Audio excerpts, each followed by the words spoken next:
series. And I would like all of you to think about this text a little bit. Think what the guy says, and try to use it as a kind of framework for our next discussion, because it is very much to the point. Now you will see. Thank you. Good afternoon. This piece is called "The Bullshit Truth" by Miroslav Určičar. As was said, the winner of the Václav Havel Youth Writing Contest in 2017. We live in an era of technological revolution. However, this plays absolutely no part in increasing the extent of our understanding or improving democratic discussion. Our thoughts and emotions are, in the virtual environment, expressed as impressions and emotions. They may be honest, but they cannot be disputed. Due to this, everyone gives the impression of having a patent on truth, when in fact, all they contribute is the same drivel as everyone else's. The virtual word. The written and spoken word is being replaced by the virtual word, which gets disseminated via social media, although it bears no resemblance to either of the aforementioned forms.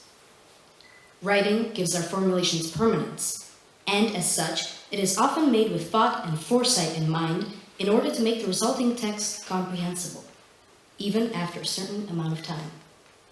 The virtual word differs in that it is recorded in writing and constantly piling up on the internet, while its meaning vanishes into thin air not long after it has been posted, just like a sentence might after being spoken. It does not bear the form of spoken language, because it is usually neither continuous nor fluent, and it lacks the contact between speakers, which creates a base for mutual understanding. All this inevitably leads to the loss of trust between people. Political opinions and news are also conventionally spread this way. Next to your mother-in-law's Facebook status, in which she is stating that she has had donuts for breakfast, you see a statement from the president's spokesman or a hastily put together analysis of an immigration crisis. There is no important difference between the three, though they will express someone's feelings about facts and not what follows from them, or how things are in reality. Emotions do not base themselves on something that can be factually verified, and when you write about the way you feel a certain fact, no one can refute that Islam's rhetoric sends chills down your spine, or that your breakfast tasted nice. Any rational justification is futile. It takes effort. The reader could get overwhelmed, and on top of it all, you unnecessarily expose yourself to criticism for every lie or logical discontinuity. Plenty of statuses and similar statements resemble Harry G. Frankfurt's bullshit. The bullshit phenomenon is not necessarily a lie, but it does not ask itself the question of how things actually are, and we have seen it in ads or politics. Someone usually uses this method to try and cunningly sell us a product or a promise. Virtual truths are not as elegant. No one bothers with them. Although they manage to dodge criticism just as flexibly, they do not make an attempt to consciously market the subject, to strategically progress, set itself apart, get noticed, and draw attention to itself. In a web interface, they get shown to friends, immediately and automatically, regardless of their relevancy, which is made possible by the unique type of space in which they circulate. The content shown to you gets picked by a machine rather than by an experienced editor, like in the newspaper. An algorithm whose main purpose is to stick people to their screens for as long as possible, while inconspicuously feeding them ads, so as to maintain the social media's owner company's profits. It mostly shows users content they might like, emotionally identify with, and follow. Positive feedback, the like button, has priority. After all, the goal is not to choose information, filter it, or even confront it with criticism. The aim is to avoid anything that would prevent its spread. That is a cash cow. It is not important news or timeless messages which receive millions of views. It is a video of a man spreading Nutella on his face. Why is this amount of attention not reserved for, let's say, informing the population? the popularization of science and culture, or anything that has the potential to enrich the society. Another important attribute of posts on social media is just that it does not have to follow any goal. A status saying, "It's snowing," will clearly neither serve as a meteorological observation in any way, nor attain the sharing of a momentary impression, which could, for example, make sense on an autumn walk with children. For statuses to mask their senseless absurdity, they are decorated by additional multimedia content or emoticons for comfortable consumption. Virtual spacetime. To build a deeper understanding of posts, their language, and people's behavior on social media, it is important to be experienced in the geometry of social medias. The web interface is a character of bureaucratic apparatus in Kafka's The Castle. Your post is, much like an office's letter, floating in an unspecified ether. Who knows if anyone pays any attention to it, who it will reach, how it gets interpreted by a computer algorithm, thus where it will be displayed. Not even people's identity on their profiles is clear.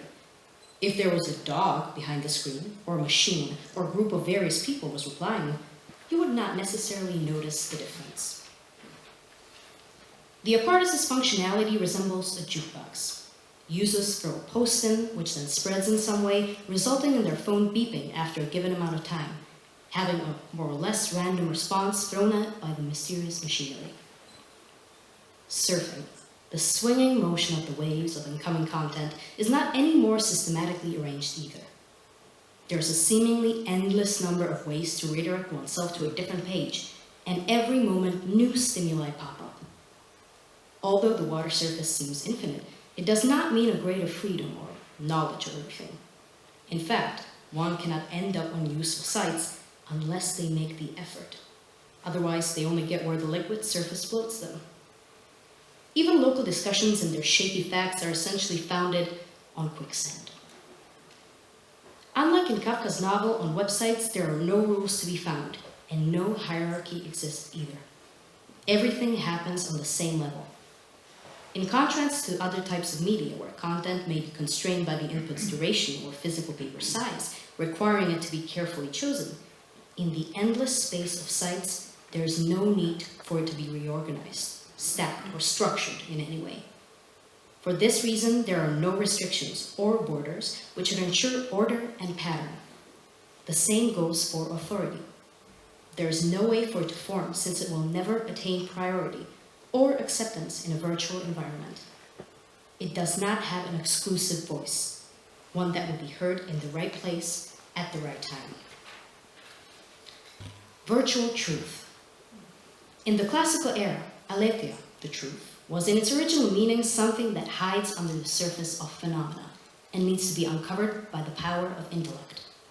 It is sought after by science, amongst others. That does not necessarily mean that it should be found at some point. The most important thing, however, is the continuous process of its uncovering. If we want to live in truth, we must diligently fight for it, even if we have no guarantee of nearing it. It may not be meant for us. Therefore, the truth in society is not a mere match within a certain group of people, but rather their common enthusiasm in such a search, and a necessary humility before others. The art of submitting to something beyond us, something that is related to our ability to self-reflect. In a self-centered society, truth can never emerge, whether we want it or not. For us, the truth usually means some sort of compromise or concession. Although each one of us interprets, feels, and experiences reality in our own way, we can only understand each other if we are able to reduce sensory perceptions to their essence and come to an agreement on how to call them. Comparing the original meaning of truth with today's concept of it as a purely cosmetic quality of statement, the meaning is the exact opposite. In a virtual society, there is no truth present in its original meaning. One of the reasons is virtual society's self-centeredness. Besides having no feedback or borders, people are dependent on the way they present themselves and their popularity, which is illusorily exaggerated in various ways. For instance, by means of number of friends, pseudo-acquaintances who you might not even know, or the number of likes. The meaning of these friends, and likes gets replaced by its quantity, as there is usually nothing specific that comes to mind about them. So the defining factor for people is the amount. A like, added by pressing the like button, might not even ensure a person likes a post or agrees with it. It can be a misclick, a random twitch, an attempt to induce reciprocity. Give me a like and I'll do the same. A like as a make-weight. Well, who wouldn't press it if they can be the 20th? An ironic gesture as a reaction to an absurd status, etc. Even if we downgraded the meaning of truth to a mere agreement between people, we still cannot say that it exists on Facebook. Primarily because the mutual consensus in opinions is not a stroke of luck, but more of a rational deal, meaning when people have the same thing on their mind. It is definitely not an emotional identification. If I like blue color, and so does my friend, it is not a mutual consensus, but rather a coincidence. Truth is a fixed feature, where status and likes can only confirm it. If someone was to nitpick it, all it takes is for it to be interpreted the right way, and, like that, avoid a misunderstanding. Truth becomes a subjective and irrational affair. It is ephemeral, it is not used, it cannot be defined in any way, and together with other grand words such as honor, love, humility, etc., it creates a vanity still life. Out of nowhere, we renounce our cultural identity, democratic discussion, language, and finally, ourselves. It is a misunderstanding, and this misunderstanding shall be our downfall. Thank you.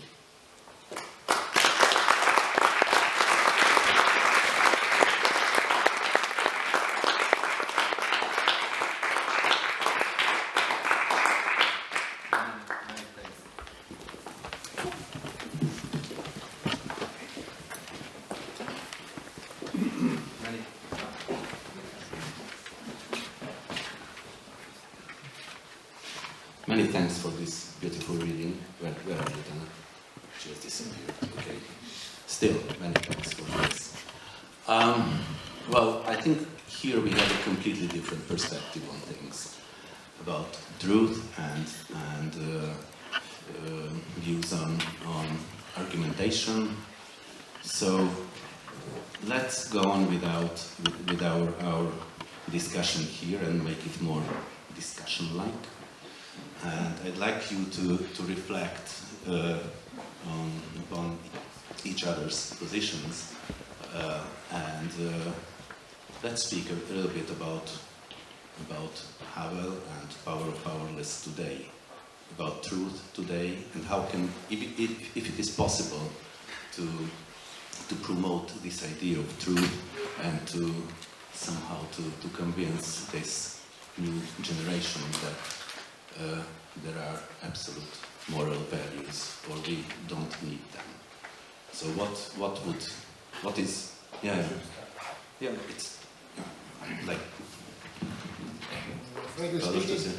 I was still quite unhappy with the discussion so far, because it seems to me that we are not right on the point of the Václav Havel's message today. First of all, I think that it must be read in the context of moment when it was written. No doubt about it. 1978, being aware of all other discussions that they were taking place in the same time. It was the beginning of chapter 77. There was a group of people, they got to know each other under these rather bizarre circumstances, such as reminding of Václav Benda's term parallel polis got to our circulation. But also it was the time when Jan Patočka passed away, Václav Havel first was in prison, so the fact how he was replaced by Marta Kubišová and Ladislav Herar, it was a very interesting thing. So we need to take this context into consideration. But at the same time, we need to be very cautious. Václav Havel's thinking also evolved over the time. So I don't think that he would be 100% against political parties. When Václav Klaus for sure had the opportunity to read The Power of the Powerless, he then was using these arguments against Havel. And I can go on and on. I would be very cautious to put him to this, I would say, progressivist side of discussion today. I have nothing against progressivists myself, so it's not that I'm just trying to fight with them, but Havel was somewhere else. The major question is what he tried to resist by power of Powerless.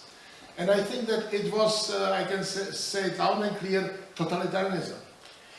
Even when he used this post prefix, in the next sentence, in the same article, he says that he means totalitarianism plain clear, not some sort of softer or former version, really something.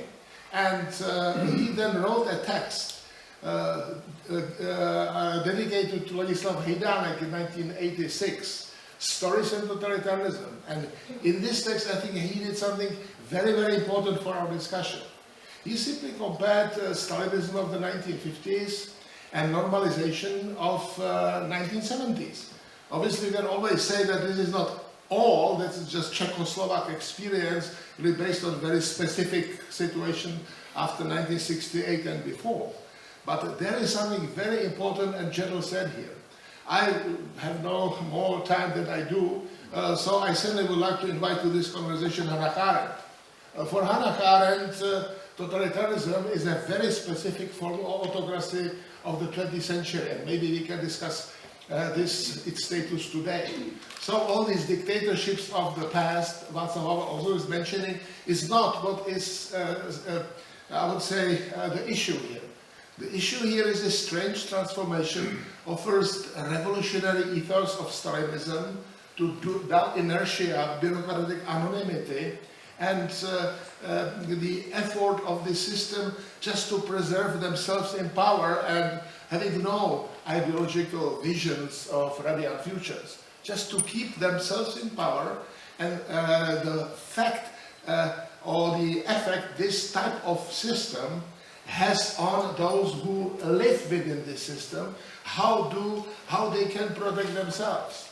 For Hannah Arendt, the biggest problem with totalitarianism is capacity for coordination of middle-class societies, not just their efforts to be part of some sort of revolutionary avant-garde. And maybe this is something what we should take into consideration now. Obviously, many people can say communism, Nazism are two varieties of this species gone, the 20th century. They are not going to return. But it seems to me that today we should have a discussion about these totalitarian inclinations that we can see in ourselves and in the world around. Parallel polis doesn't exist anymore, and only from time to time aging people, the rest of them, convene and talk about the past. But this is not about the past, it is about the future. It is about the future, and I think I am not here some sort of voice of Václav Havel. I don't know what he would say if he were sitting here, but certainly he would be using his, let's say, limited philosophical education, his dramatic instincts, his capability to see himself in that situation, to be part of a very, I would say, future-oriented and productive discussion. And as Hannah Arendt said, that we need to have a debate with totalitarianism if we want to understand this tragic century and if we want to understand ourselves. So I think that most likely Václav Havel's message will be very, very similar. And if you read Power of Powerless now, obviously you will find there almost Husserlian critique of modern Western civilization, modern science and technology versus, and I can add, the care for the soul, this old Socratic Patočkian concept. And I think that this is the question. Do we need something like that? Or can we be satisfied with virtual world and all these services it offers us? Can we be enslaved by the system that is around us? And the last thing, I don't think that democratic society is on the same level as totalitarian systems. When Václav Havel was in the Congress of the United States in February of 1991 speech to the joint session.